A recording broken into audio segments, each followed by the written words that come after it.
Alors, est-ce que vous m'entendez? Pernod? Oui, Oui? oui, Alors, parfait. Alors, on peut débuter avec vous. d'accord. Avant de commencer, je voudrais dire un beau bonjour à tout le monde, puis souligner que cette semaine, c'était la fête de notre bon Père No. Alors, le 24 novembre, il a eu la- l'âge de 93 ans, bien sonné. Alors, si vous voulez, tout le monde, on va lui chanter C'est à votre tour, cher Père No, de vous laisser parler. Amour, mon cher Père, nous, c'est C'est à votre votre tour tour de de vous vous laisser laisser parler parler d'amour. d'amour. Faire nos 93 ans. Moi Wow, aussi, bon anniversaire. merveilleux. De longues années avec nous.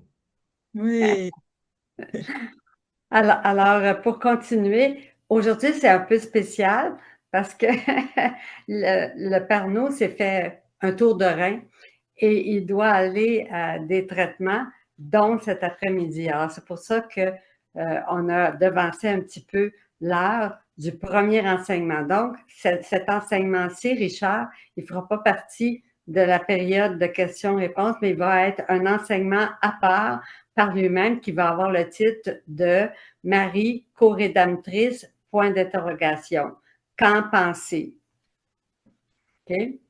Alors, je vais me servir de documents que j'ai eus par rapport au père Joseph Iannuzzi et aussi, je vais me servir de la note du Vatican qui prend position face à cette note théologique et doctrinale. Et puis ensuite, bien, on va parler du rôle de Marie face à chacun de nous, à l'Église, bon, tout ça. Et la conclusion qui sera très, très importante parce que pour garder l'unité entre nous et pour être obéissante à l'Église également. Aujourd'hui, c'est un test. Hein? On le sait que pour vivre dans la divine volonté, on doit passer un test. Et le test qu'on doit passer, on doit en passer plusieurs petits tests.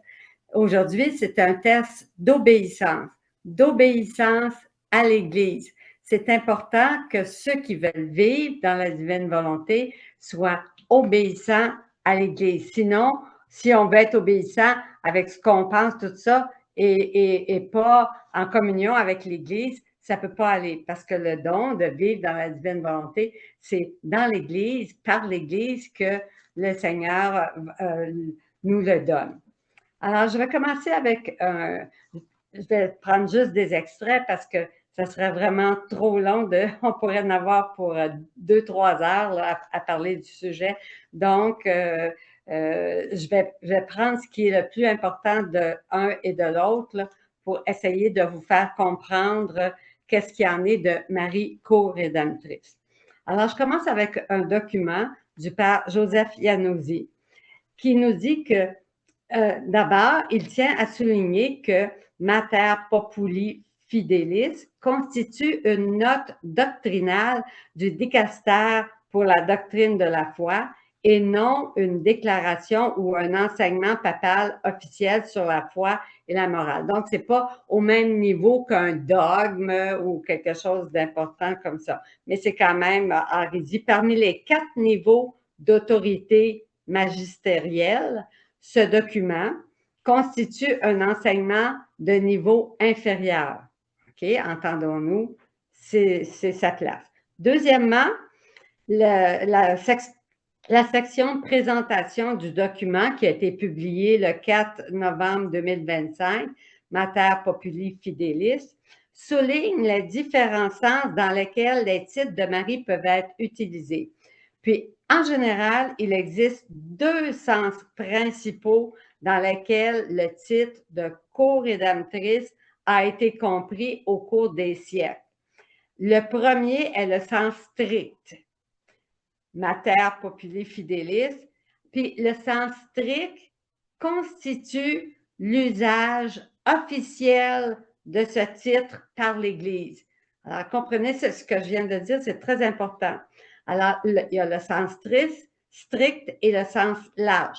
Mais pour l'Église, le sens strict, c'est celui-là qui constitue l'usage officiel de ce titre par l'Église.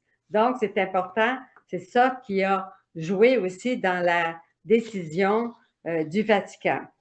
Alors, la seconde façon de regarder, de comprendre les choses, c'est le sens plus large, subordonné. Si l'Église souligne le caractère inapproprié du titre de co-rédemptrice au sens strict, elle en autorise néanmoins l'usage au sens large.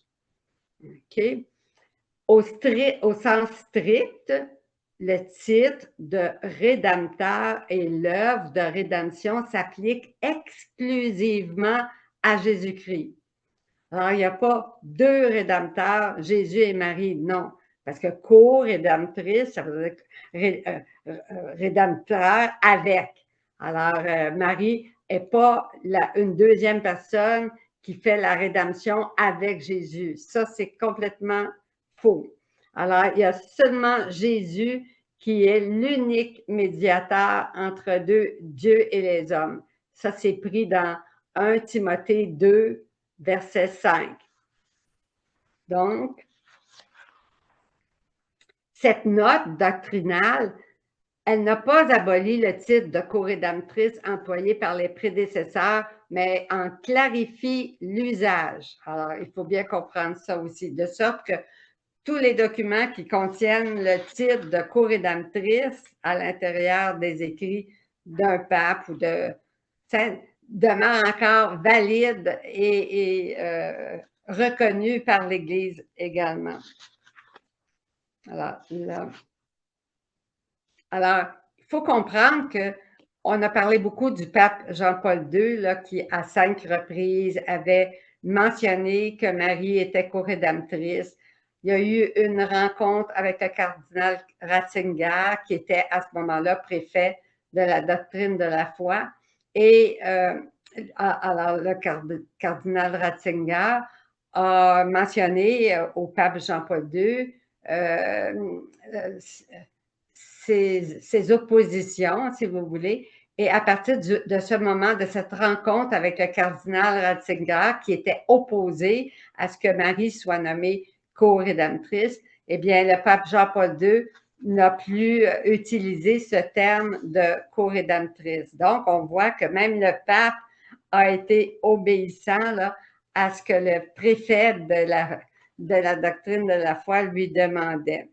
Mais dans l'histoire, il y a eu le pape, je vais juste les nommer, mais j'ai des pages et des pages là, de réels qui marquent que ces papes-là ont utilisé le titre à Marie de co-rédemptrice. Alors, il y a le pape Léon XIII qui a approuvé une prière de louange à Marie, à Jésus, dans laquelle Marie est appelée co-rédemptrice du monde. Après ça, il y a le pape Pie XI également, là, bon, qui a fait des déclarations dans le même sens, et le pape Pie XII qui a voulu faire la même chose. Je fais juste les nommer parce que ça serait trop long de tout dire ce qu'ils ont dit. Alors, bien sûr, même dans les enseignements des saints et modèles de l'Église sur Marie, la médiatrice est co-rédemptrice, mais subordonnée au Christ et non pas co-rédemptrice avec le Christ, mais subordonnée, c'est-à-dire dans un sens plus large, là, mais subordonnée au Christ. Parmi ceux-ci, là, il y a eu beaucoup de saints. Il y en a une douzaine ici qui est mentionné. Le patriarche Propius de Constantinople, Saint-Germain, Saint-André de Crète, Saint-Jean Damascène, Saint-Anselme, Saint-Bernard de Clairvaux, Saint-Albert le Grand, Saint-Bonaventure, Saint-Bernardin de Sienne, Saint-Grégoire de Palamas, Saint-Louis-Grillon de Montfort, Saint-Alphonse de Liguori. Alors, ils ont tous parlé de Marie co-rédemptrice. Mais j'aimerais vous lire, parmi tous ces saints-là, deux principales qui font un éloge vraiment merveilleux de Marie. Alors, il s'agit de Saint Bernard de Clairvaux, qui était dans les années 1090 à 1153. Il affirmait: Dieu a voulu que nous possédions rien qui ne passe par les mains de Marie. Il ajoutait: de même que tout mandat de grâce envoyé par un roi passe les portes du palais, de même toute grâce qui vient du ciel et qui nous est apportée par le Christ au monde passe par les mains de Marie. Alors ça, c'était Saint Bernard de Clairvaux qu'on connaît un peu mieux parce que c'est lui qui a décrit la position intermédiaire, la venue intermédiaire là, de Jésus dans les cœurs, celle que nous vivons présentement. Et Saint Louis-Marie Grignon de Montfort, là, qui était, lui, en 1673 et 1716, il rapportait: c'est par Marie que Jésus applique ses mérites à ses membres, qu'il communique ses vertus et distribue ses grâces. Elle est son canal mystérieux. Elle est son aqueduc par lequel il fait couler doucement et abondamment sa miséricorde. Marie, qui l'a désignée pour être trésorière de ses richesses, distributrice de ses grâces, artisane de ses grands miracles, restauratrice du genre humain, médiatrice des hommes, destructrice des ennemis de Dieu et compagne fidèle de ses grandes œuvres et des triomphes. Alors, voyez-vous quel bel éloge fait Saint-Marie, mais il n'a pas prononcé là-dedans le mot de Marie co-rédemptrice, pourtant il a fait un éloge très correct et très élogieux pour la Vierge Marie. Alors, j'en saute. Je m'en vais. Alors, on voit que dans l'histoire de l'Église, Marie, par les papes, par les saints, a été vraiment honorée de tous les titres, mais que on va passer au deuxième document, qui est celui du Vatican.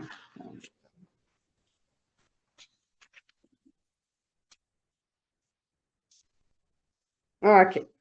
Alors, on a le Vatican qui a sorti une note doctrinale sur les titres mariaux, mère du peuple fidèle et non co-rédemptrice. Là encore, je ne vais pas tout vous lire parce que ça serait trop long, mais je vais sortir le principal. Le document du dicaster pour la doctrine de la foi, approuvé par le pape Léon XIV, clarifie les titres à utiliser pour la Vierge Marie. Une attention particulière est également requise pour le titre médiatrice de toute grâce. Mater Populi Fidelis est le titre de la note doctrinale publiée ce mardi 4 novembre par le dicaster pour la doctrine de la foi. Elle a été approuvée par le pape le 7 octobre dernier. Il s'agit d'un document doctrinal sur la dévotion mariale centré sur la figure de Marie associée à l'œuvre du Christ en tant que mère des croyants. Alors, dans ce cadre, le texte doctrinal analyse un certain nombre de titres mariaux. Il en valorise certains et met en garde contre l'utilisation de d'autres titres. Des titres tels que mère des croyants, mère spirituelle, mère du peuple fidèle sont particulièrement appréciés. Alors, retenez ça, là. Alors, c'est notre mère spirituelle. Ça, on peut l'employer tout le temps. C'est bien apprécié par le document qui est sorti. En revanche, le titre de co-rédemptrice est considéré comme inapproprié et inconvenant. Et là, ils disent la raison. Alors, quand on comprend la raison, c'est plus facile de rentrer dans l'obéissance. Le titre de médiatrice est considéré comme inacceptable lorsqu'il revêt une signification exclusive à Jésus-Christ. Donc, il y a juste Jésus qui est le médiateur, mais quand il est pris dans un sens plus large, bien à ce moment-là, il peut être appliqué à Marie. Il est considéré comme précieux s'il exprime une médiation inclusive et participative qui glorifie la puissance du Christ. Et c'est ce que fait Marie. Elle a vraiment une médiation inclusive et non pas exclusive et participative qui glorifie la puissance du Christ. En substance, la note réaffirme la doctrine catholique qui a toujours bien mis en évidence que tout en Marie est orienté vers la centralité du Christ et son action salvifique. Donc, on le voit dans le livre du ciel, Marie n'est pas centrée sur elle-même, elle est centrée sur Jésus, sauveur, sur le Christ et son action salvifique. C'est pourquoi même si certains titres, Mario, peuvent être expliqués par une exégèse correcte, ce qui est le cas pour Marie quand on voit le sens large du mot co-rédemptrice, l'Église dit quand même qu'il est préférable de les éviter. Donc, même si une exégèse correcte, certains titres Mario seraient bons, applicables, il est préférable. Elle dit, le principal problème dans l'interprétation de ces titres appliqués à la Vierge Marie est de comprendre comment Marie est associée à l'œuvre rédemptrice du Christ. Alors, c'est cette compréhension. Alors, peut-être que vous dites, pour moi, Marie est co-rédemptrice, puis elle reste ça toujours. C'est le temps peut-être aujourd'hui, là, de laisser tomber nos idées pour adopter les idées de l'Église qui représentent le Christ. Alors, c'est Jésus qui mène la barque de l'Église et c'est par l'Église que ce don de vivre dans la divine volonté nous est donné. Alors, restons fidèles à ce que l'Église dit. Alors, elle dit, en ce qui concerne le titre de co-rédemptrice, certains papes l'ont utilisé sans trop s'attarder à l'expliquer. On a parlé de plusieurs papes qui avaient utilisé cette expression-là. D'une manière générale, ils l'ont présenté de deux manières précises, alors qui font partie du sens large, là, du sens subordonné de Marie. Par rapport à la maternité divine, dans la mesure où Marie, en tant que mère, a rendu possible la rédemption accomplie dans le Christ, ou en référence à son union avec le Christ près de la croix rédemptrice. Alors, Saint Jean-Paul II l'a utilisé 7 fois, mais toujours dans le sens d'une valeur salvifique des souffrances offertes avec celles du Christ, à qui Marie est unie avant tout sur la croix. Donc, Saint Jean-Paul II l'a toujours utilisé dans le sens large et non pas dans le sens strict. Alors, mais par obéissance, il a cessé de l'exprimer comme tel par la suite. Le document cite une discussion interne de la Congrégation pour la doctrine de la foi en février 1996. Puis, il y a eu un autre rassemblement en 2002 qui ont examiné la demande pour proclamer un nouveau dogme de Marie, co-rédemptrice, avocate, médiatrice de toute grâce. L'avis du cardinal Ratzinger n'était pas favorable. Puis en 2002, quand ils l'ont réexaminé, c'était toujours non favorable. La signification précise des titres n'est pas claire et la doctrine qu'ils contiennent n'est pas mûre. Ça, c'est le cardinal Ratzinger qui a dit ça. La signification précise des titres n'est pas claire, il faut toujours l'expliquer, et la doctrine qu'ils contiennent n'est pas mûre. La formule co-rédemptrice est trop éloignée du langage de l'écriture et de la patristique et provoque des malentendus. Alors, comprenez-vous? à cause du sens strict et que c'est celui-là que les théologiens retiennent, quand on parle de Marie co-rédemptrice, mais au sens large, subordonnée, mais il y avait toujours des explications à donner que non, Marie n'est pas co-rédemptrice avec le Christ, il n'y a pas deux rédempteurs, il y a seulement le Christ qui est rédempteur. Alors, il fallait toujours expliquer. Alors, ça l'amenait toujours des malentendus.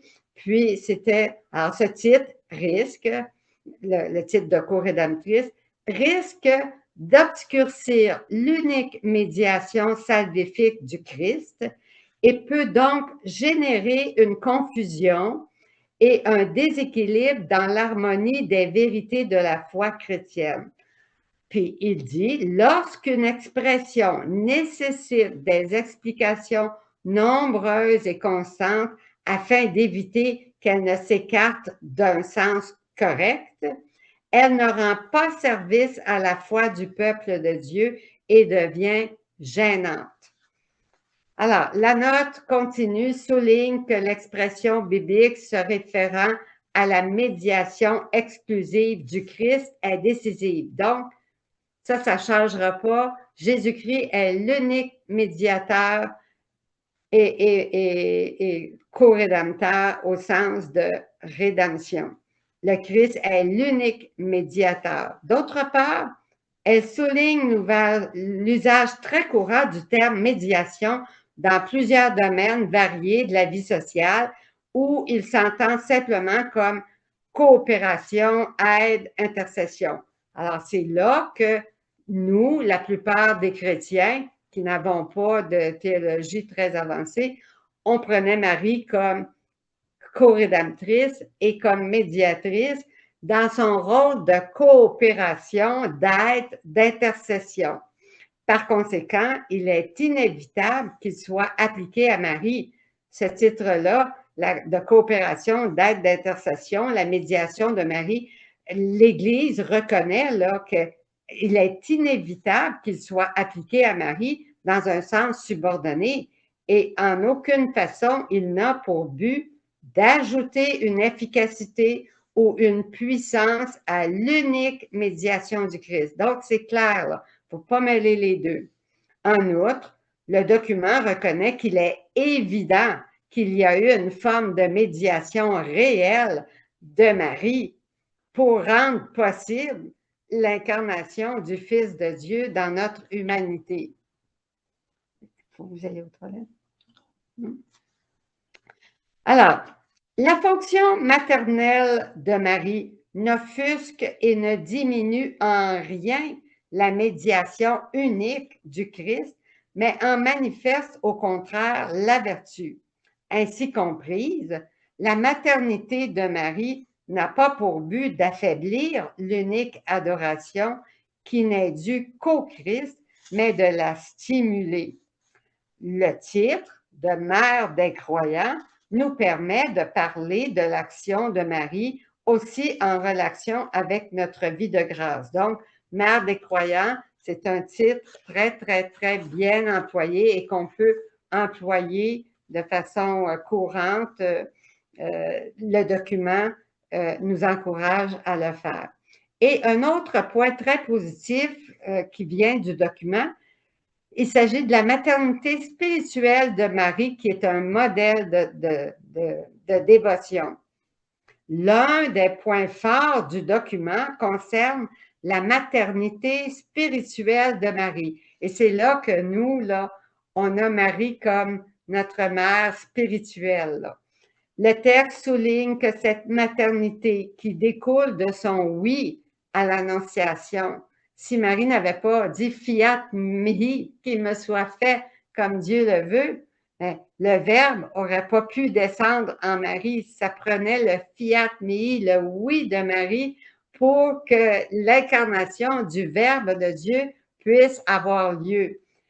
Alors, il dit, cette maternité qui découle de son oui à l'Annonciation se manifeste tout au long de l'œuvre de salut, de l'incarnation à la croix, en passant par la résurrection.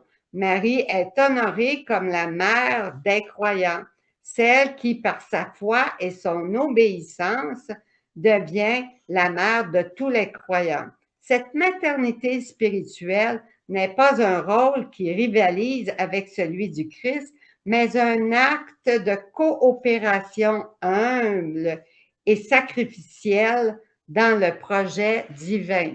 Donc, c'est très bien que le document ait noté ceci parce que c'est vraiment vrai. Alors, je voudrais faire un résumé de tout ce qui a été dit, mais un peu aussi de regarder dans le sens large, là, le mot de Marie co-rédemptrice. Bien que dans l'obéissance, on va employer tous les autres mots, sauf le mot co-rédemptrice, pour être obéissante à l'Église. Alors, dans le sens large, nous pouvons affirmer que Marie coopère de façon unique et spéciale à l'œuvre de la rédemption. Marie participe, collabore activement à la rédemption par ses prières incessantes, par sa continuelle intercession pour le salut de toutes les âmes, par ses souffrances et les souffrances de tous ses enfants qu'elle unit à celles de Jésus, par son amour maternel et continuel pour Jésus et pour toutes les âmes. Alors, voyez-vous, de cette façon, par tous ses prières incessantes et son intercession, Marie a participé d'une façon active à la rédemption. Marie collabore à l'œuvre de la rédemption du Christ dès l'Annonciation, où par son fiat mihi, Marie permet au Verbe de Dieu de s'incarner en elle. C'est ce que le document disait tantôt. Seul Jésus est le Rédempteur. La grâce vient uniquement de Dieu. Dieu seul donne la grâce. Dieu seul peut expier le péché originel. L'offense est infinie et seul un Dieu infini pouvait corriger et expier le péché originel d'Adam. Ça, il faut comprendre ça parce que ça fait partie de notre foi catholique. Mais, je rajoute, Marie, elle, dispose les âmes à recevoir les grâces de Dieu. Hein, c'est Saint-Louis-Guillaume de Montfort qui disait que Marie, c'est comme le guichet automatique. Quand on a besoin d'aller chercher des grâces, de l'argent, on va au guichet automatique. Marie accompagne les âmes dans le développement de la grâce. Donc, Marie, elle enfante le Christ en nous et le fait grandir en nous par la grâce. Marie est mère de Dieu et mère des hommes. C'est elle, Marie, qui distribue les grâces qui viennent de Jésus. Tous les mots sont bien importants. Les grâces viennent de Jésus, mais c'est Marie qui les distribue.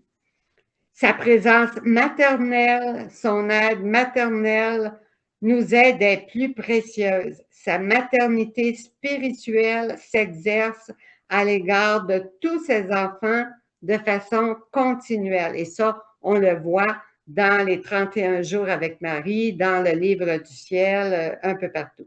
Marie, ça c'est mon directeur spirituel par le ciel côté, qui avait toujours cette petite phrase-là. Il disait que dans nos souffrances, Marie met de la confiture sur nos souffrances pour qu'elles soient moins amères. Alors, il y a une analogie qui a été rapportée par Joseph Yanouzé et que j'ai cru bon de vous rappeler ici. Alors, il s'agit de Sainte Thérèse de Lisieux. Tout le monde se souvient que Sainte Thérèse de Lisieux, carmélite, dans son couvent, elle entend par les nouvelles qu'il y a un meurtrier qui doit être exécuté. Et Sainte Thérèse de l'Enfant Jésus, elle commence à intercéder auprès de Dieu pour que ce meurtrier-là se convertisse avant qu'il soit exécuté. Et on voit ce meurtrier qui, au moment de l'exécution, il y a le gardien à côté de lui, puis il y a le prêtre à côté de lui qui tient un crucifix et le meurtrier prend le crucifix et l'embrasse 3 fois. Alors, voyez-vous, Sainte Thérèse de l'Enfant Jésus, son intercession a été efficace et a sauvé cet homme-là. Alors, elle lui a procuré le salut de son âme juste avant le moment où il soit intercédé. Mais si l'intercession de Sainte Thérèse de l'Enfant Jésus est si puissante, que dire de l'intercession de notre Mère du ciel qui, elle, possède la volonté divine et ses prières ont une puissance divine à cause de cette vie dans la divine volonté que Marie possède en plénitude. Alors, on peut voir l'intercession de Marie, ne serait-ce que l'exemple aux noces de Cana, hein, où Marie et Jésus sont invités, et puis à un moment donné, il n'y a plus de vin. Alors, c'est par l'intercession de Marie, hein, qui va voir Jésus, puis qui dit à Jésus, ils n'ont plus de vin.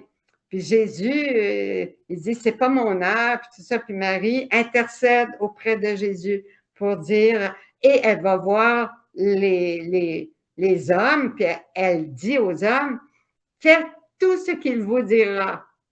Alors, elle intercède vraiment avec la puissance divine, et c'est là que Jésus comprend que c'est l'heure d'accomplir son premier miracle, de changer l'eau en vin, en un vin délicieux, au point que tout le monde disait, mais pourquoi tu sers le bon vin en dernier alors que tu aurais dû le servir en premier? Donc, l'intercession de Marie est d'une puissance divine. Il n'y a pas de doute là-dessus, puis on peut toujours invoquer son intercession. Je vais vous donner les références du livre du ciel que vous irez lire, alors où on parle de Marie co-rédemptrice. Et on en parle toujours dans le sens de Marie subordonnée au Christ, dans le sens large du terme co-rédemptrice. Donc, le tome 11, le 6 novembre 1914. Le tome 17, le 1er mai 1925, où 2 fois dans ce texte-là, le mot co-rédemptrice est employé, mais toujours dans le sens que Marie participe d'une manière singulière à l'œuvre unique de la rédemption qui est faite par le Christ. Et le dernier, c'est le tome 20, le 30 janvier 1927.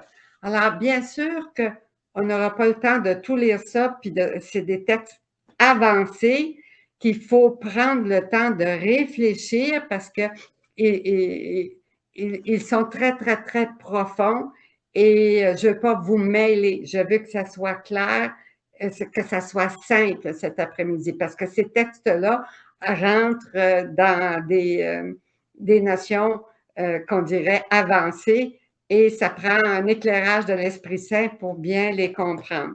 Mais quand même, allez les lire et les méditer. L'Esprit Saint va vous éclairer sur la maternité divine faite de Marie, qui fait que Marie est co-rédemptrice, mais dans un cadre où Jésus, il parle de Marie dans le sens de mère spirituelle.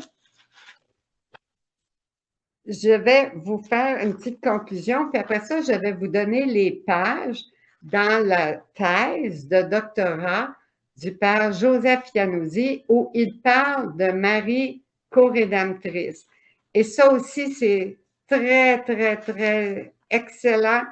C'est vraiment très profond et il faut les lire et les relire pour bien comprendre le sens qui est dit là-dedans et qui amène une lumière nouvelle, additionnelle, là, qui n'est pas dans la note doctrinale. Alors, comme conclusion, devenons nous aussi des co-rédempteurs, dans ce sens qu'on est tous appelés à participer à la rédemption en unissant nos souffrances et les souffrances de tous à celles de Jésus. C'est ça que Jésus nous demande de faire avec la prière dans la divine volonté. Alors, on va chercher nos souffrances, les souffrances de tout le monde, hein? On les unit à celles de Jésus, parce que Jésus dit bien dans les 24 heures, si elles ne sont pas unies à mes souffrances, elles n'ont aucune valeur. Mais unies aux souffrances de Jésus, elles ont une puissance divine. En faisant réparation aussi avec Jésus, dans le livre des 24 heures, on fait réparation avec Jésus au nom de tout. Alors, les 24 heures de la Passion, c'est ce que Jésus nous demande de méditer tous les jours pour, avec lui, faire réparation avec Jésus pour tous les péchés du monde. Alors, dans les 24 heures, c'est tellement beau, à la 23e heure. Je vais prendre quelques minutes, oui, pour venir à ça. Dans les 24 heures de la Passion, à la 23e heure, qui est l'heure où Jésus est transpercé de la lance et descendu de la croix. Écoutez ce qui est dit ici. Mon amour, si une lance, alors Jésus est transporté par la lance, donc il est déjà mort et est descendu de la croix. Si une lance a blessé ton cœur pour moi, je te prie que pareillement de tes mains tu blesses mon cœur, mes affections, mes désirs, tout moi-même, qu'il n'y ait rien en moi qui ne soit blessé. C'est Louisa qui parle là. Blessé par ton amour. J'unis tout aux peines déchirantes de notre chère maman, laquelle, à cause de la douleur de voir qu'on te déchire le cœur, tombe défaillante, la Vierge là, défaillante de douleur et d'amour. Et elle, la Vierge Marie, comme une colombe, s'envole vers ton cœur, le cœur de Jésus, y prendre la première place pour être la première réparatrice, la reine de ce même cœur, le tien, la médiatrice entre toi et les créatures. Moi aussi, avec ma maman, je veux voler dans ton cœur pour ressentir comme elle te répare et répète ses réparations pour toutes les offenses que tu reçois. Tout au long des 24 heures de la Passion, et moi, une des heures que je trouve la plus belle, c'est la 3e heure d'agonie de Jésus au Jardin des Oliviers, où Louisa, elle va chercher Maman Marie, puis elle dit, avec toi, Maman Marie, je viens chez toi parce que Jésus veut des âmes, attend du réconfort. Donne-moi ta main maternelle et partons ensemble pour un tour du monde à la recherche des âmes.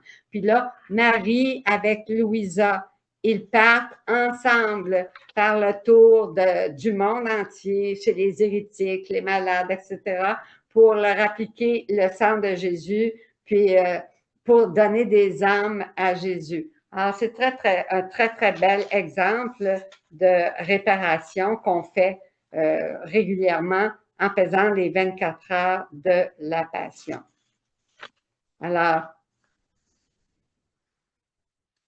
bon, alors j'ai parlé de ça. Okay. En conclusion, faisons confiance à l'Église. Le don de la divine volonté est donné par Jésus, par Dieu le Père, la Trinité, à travers son Église. Pour nous, c'est un test d'obéissance à l'Église. Alors, même si on pense que le titre de co-rédemptrice est encore bon, on est prêt à laisser tomber nos idées pour prendre celle de l'Église. L'Église qui représente le Christ. Alors, le Christ passe par son Église pour nous enseigner et pour nous donner ce don de vivre dans la divine volonté. Alors, ne faisons pas de séparation parce que dans la divine volonté, il y a seulement l'unité. La divine volonté est inséparable. La divine volonté est inséparable du Christ et de l'Église. Alors, c'est le Seigneur qui conduit la barbe. Alors, Dieu seul sait où il nous conduit. Il nous conduit par ce chemin présentement et nous, en toute obéissance à l'Église, nous allons prendre le même chemin que l'Église nous propose. Même si on a vu à quel point Marie peut être, par sa maternité spirituelle, précieuse, puis qu'elle agit constamment dans notre vie pour nous donner la grâce méritée par Jésus. Soyons obéissants, évitons les divisions entre nous. Alors, commencez pas à parler puis dire, ben moi, ça me fait rien ce que l'Église dit, moi, pour moi, elle est toujours co-rédemptrice. Puis, continuez un débat comme ça, parce que ça l'amènerait plus de confusion et la désunion entre les membres. Donc, sachons, piler sur notre idée personnelle pour prendre l'idée de Jésus, exprimée par l'Église. Alors, laissons tomber nos idées et prenons celles de l'Église. Omettons le titre de co-rédemptrice au sens strict, puisque c'est celui-là que l'Église considère, pour empêcher plus de confusion dans l'Église. Mais continuons dans notre cœur à prier notre Sainte Mère d'exercer sur nous sa maternité spirituelle, elle qui est mère et reine de la divine volonté. Alors disons, gloire au Père, au Fils et au Saint-Esprit, au Dieu qui est, qui était et qui vient, pour les siècles des siècles. Amen. Je voudrais, avant de terminer ceci, puis après ça, le Père Roger pourra, lui, continuer avec les questions ou faire son enseignement comme il le voudra. Je voudrais juste donner quelques petites nouvelles. Donc, au mois de décembre, le 4e jeudi du mois de décembre, c'est le 25 décembre, le jour de Noël. Donc, il n'y aura pas de cénacle au mois de décembre parce que tout le monde va être en train de fêter Noël. Par contre, n'oubliez pas que l'Avent commence dimanche prochain. Donc, dimanche prochain, on peut commencer déjà à entrer dans la neuvaine de Noël et aussi dans la Vierge Marie, dans le royaume de la divine volonté, sachant qu'il y a plusieurs leçons de la Vierge Marie qui traitent du temps de l'Avent, Jésus dans le sein de la Vierge Marie, bon, etc., etc. Alors qu'il est très bon là, de lire durant ce temps de l'Avent.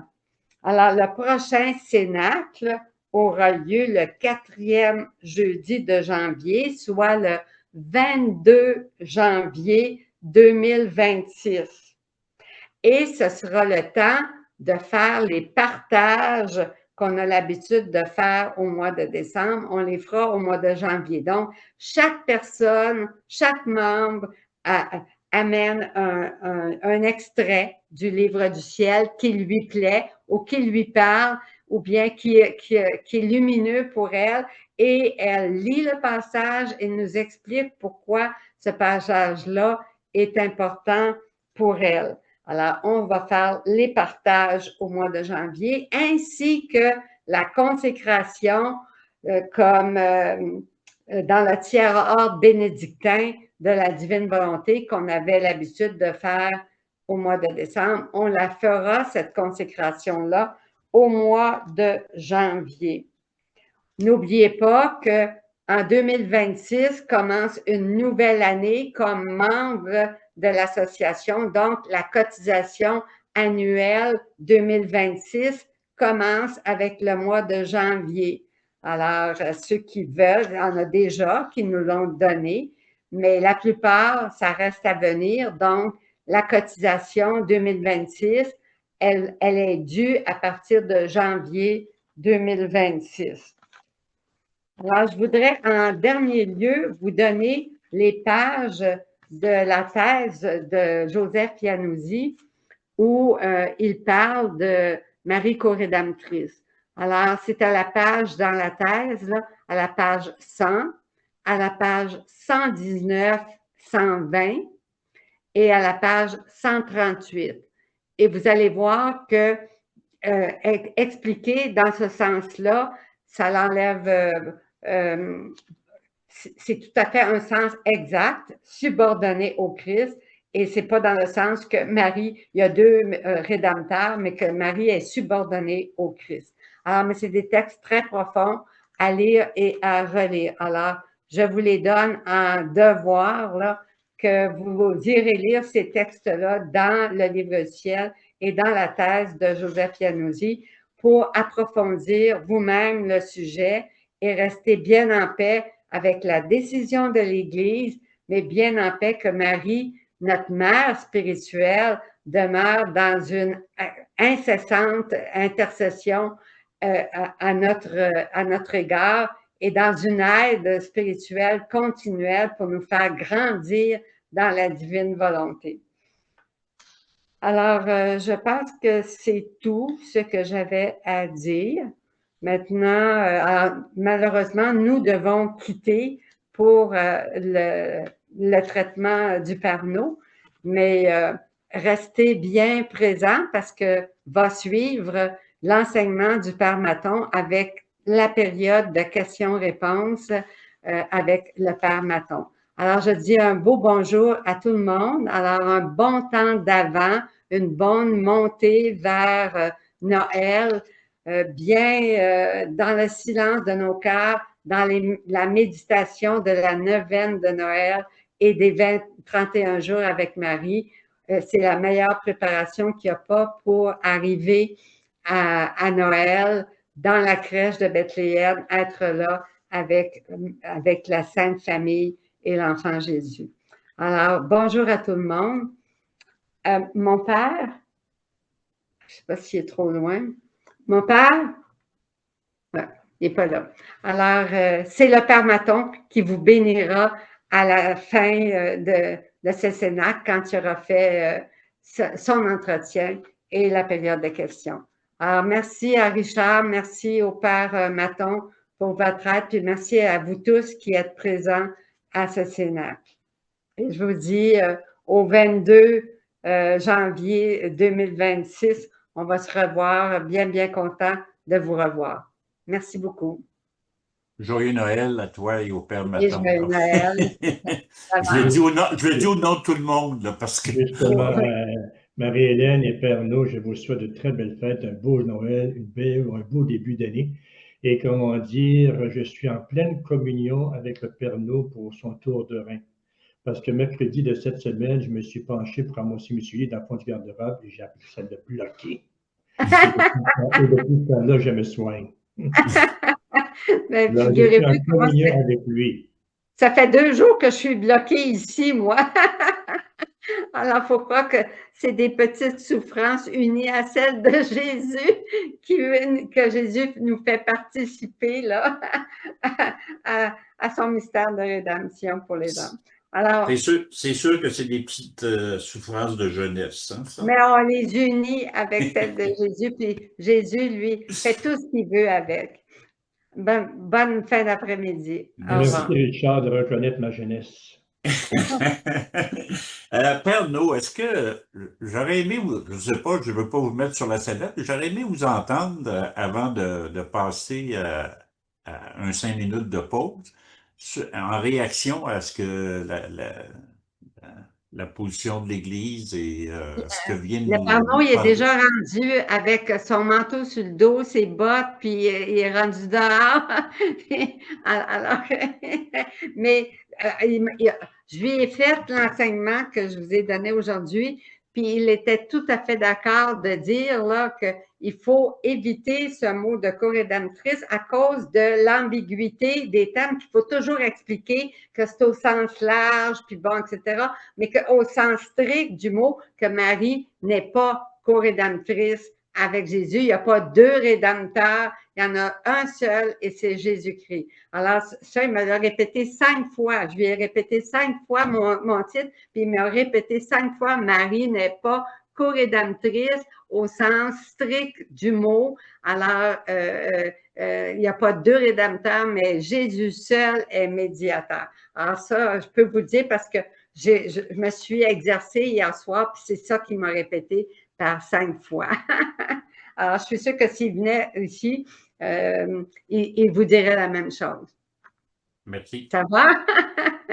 Malheureusement, il est déjà dehors, il m'attend là. Merci beaucoup.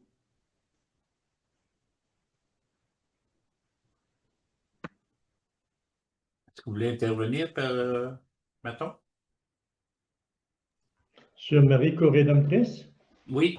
Non, c'est sûr que moi, de mon côté, c'est une petite déception parce que j'ai souvent dit, le prochain dogme de l'Église sera Marie co-rédemptrice. Mais je comprends très bien la position de l'Église. Et quand on regarde l'ensemble de ce qui est dit dans les documents, et Père aussi, c'est vrai que Marie n'est pas la rédemptrice, mais elle a un rôle de participation à l'œuvre de Jésus-Christ. C'est dans ce sens-là que Marie n'est pas la co-rédemptrice, mais c'est le Christ qui est rédempteur, et elle, par son oui, elle donne la possibilité à Dieu d'œuvrer dans la rédemption, dans le fiat de la rédemption. Je suis plus à l'aise, personnellement, je suis plus à l'aise d'entendre parler Marie co-rédemptrice que Marie divine. Quand j'entends parler de Marie, notre Mère divine, c'est dans ce sens-là que j'ai plus de difficultés parce que Marie n'est pas Dieu. Marie a un acte de participation à l'œuvre de Dieu. On l'appelle Marie, qui a été couronnée Mère et Reine de la divine volonté, mais elle n'a pas une âme, elle n'a pas une âme divine, elle n'a pas une humanité divine, elle a une humanité qui participe à la divinité du Christ, la divinité de l'homme. J'étais plus à l'aise avec Marie co-rédemptrice que dire que Marie, elle est divine. Mais comment ça? C'est une petite opinion personnelle. Mais comment dire, non, je suis pleinement d'accord avec la position du Père Noël, Marie-Hélène, et comment dire, je suis en plein accord avec Louisa, obéissance à l'Église. Louisa, elle était prête à tout faire pour obéir à l'Église, et nous aussi, nous devons obéir à cette Sainte Mère. Et surtout, ce qui me fait un peu de peine avec ce qui se passe, suite à cette position de l'Église sur Marie co-rédemptrice, on entend parler, on sait bien, le pape, c'est un antichrist, c'est un antipape, c'est un ci, c'est un ça. Il ne faut pas entrer là-dedans, là, parce qu'on est en train de diviser. Le pape n'est pas un antichrist, le pape n'est pas un antipape, le pape n'est pas anti-Marie. Le pape positionne son Église dans l'action de l'Esprit Saint pour qu'on puisse vivre cette communion avec le Christ rédempteur, le Christ qui nous sauve. Et dans cette prise de position-là, il y a tout un mouvement d'Église, un mouvement de communion avec l'ensemble des chrétiens du monde, avec les différentes confessionnalités chrétiennes. C'est très important aussi. Il ne faut pas avoir une position qui divise le corps du Christ, mais qui nous unit. Et si la Trinité sainte, un jour, dans l'éternité ou avant l'éternité, on est déjà dans l'éternité, qu'il y a un dogme qui sort, ça va sortir à l'heure de Dieu. Quand on a déjà vu ça pour l'Immaculée Conception, on disait non, non, non, non, non, non. Et un jour, Marie s'est présentée comme l'Immaculée. Alors, comme on dit, obéissons à l'Église, acceptons cette position, mais c'est vrai que le Rédempteur, le seul Rédempteur, c'est le Christ. C'est ce que je dirais pour conclure cette chose. J'ajouterais juste une petite remarque, moi, c'est que le dogme de l'Immaculée Conception est discuté depuis le 13e puis le 14e siècle. Je pense à Bernard de Clairvaux, je pense à John Duns Scott, un franciscain, qui avait déjà parlé de Marie, cœur immaculé. Ce n'est qu'en 1800 quelque chose que ça a été reconnu. Donc, c'est la position de l'Église aujourd'hui. Et on doit l'adopter. Il s'agit de ne pas contredire. Exactement. Puis si un jour ça venait qu'à sortir si ça venait qu'à sortir comme Marie co-rédemptrice, ça sera véhiculé par l'ensemble de l'Église, sans division dans l'Église, et que la sagesse de l'Église dira: nous reconnaissons l'œuvre de Dieu à travers le peuple, la foi fidèle du peuple de Dieu. C'est dans ce sens-là que ça peut se faire. Mais comme le Seigneur dit à Louisa au sujet du fiat de la sanctification, le fiat du don des dons, ce n'était pas l'heure avant elle.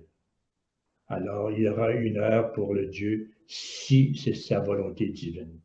Abandonnons-nous, acceptons, soyons sages, obéissons à Dieu, obéissons au Christ, en obéissant à son Église, car il est la tête de cette Église.